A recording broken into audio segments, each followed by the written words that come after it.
So the 2010 Iron Bowl, Auburn's down against Alabama, 24-0 at one point. Auburn ends up coming back, you guiding the team to victory, the greatest comeback in Auburn's 100-plus year history. Right. But at that point, I mean, your chances at the Heisman's on the line, your team's chances at the national championships on the line. I was talking to one of my friends yesterday who's a prominent football broadcaster, and he called that game the greatest college football game he's ever seen. Right. What do you recall? Well, it was everything that you stated. It was something that's bigger than that. Auburn versus Alabama is the greatest rival in all of sports. On Alabama's home turf in Tuscaloosa. Only reason why I say that, it's not getting a lot of publicity because usually it's not even.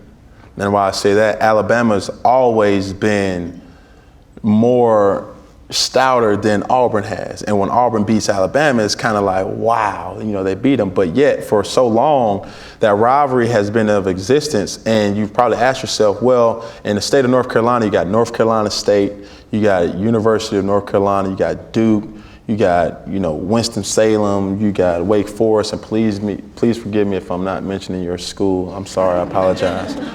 But you got Wofford, hey. So in Alabama, that's all you got. You got Alabama football, you got Auburn football. That's their professional, that's their college, that's their everything. That's their alpha and omega. You know what I'm saying? It begins and ends with that. So during that game, my mentality was, and what Coach Chizik, the head coach at Auburn at the time, what he did was cool that week. He brought another person in, either from in the NFL or a random person, to tell or to show the importance of what this game means to them. And here I am, city boy from Atlanta.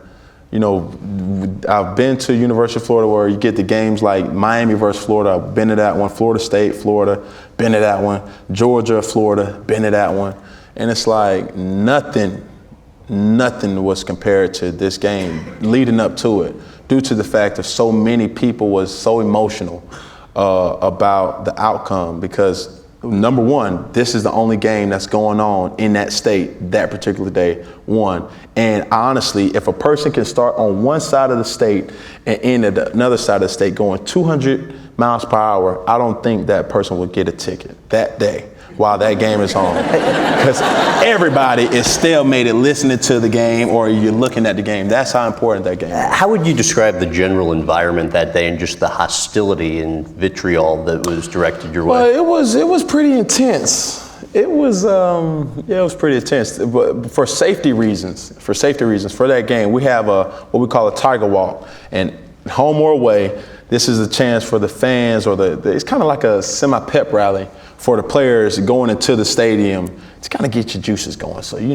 touch the players, hey, babe, what's going on? Hey, what's going on? Yeah, mom, hey, yeah, what's up, pop? Yeah, boom. Brother, what's going on? Boom, you doing a secret handshake, doing all that, boom. But this game, they said, no Tiger Walk. Because it was, as we was approaching the stadium, the bus was rocking. I'm like, man, how much does this bus weigh? Golly, the bus rocking. You getting, some unique sign languages directed at the bus. A couple, we wasn't hungry, but a couple food was thrown.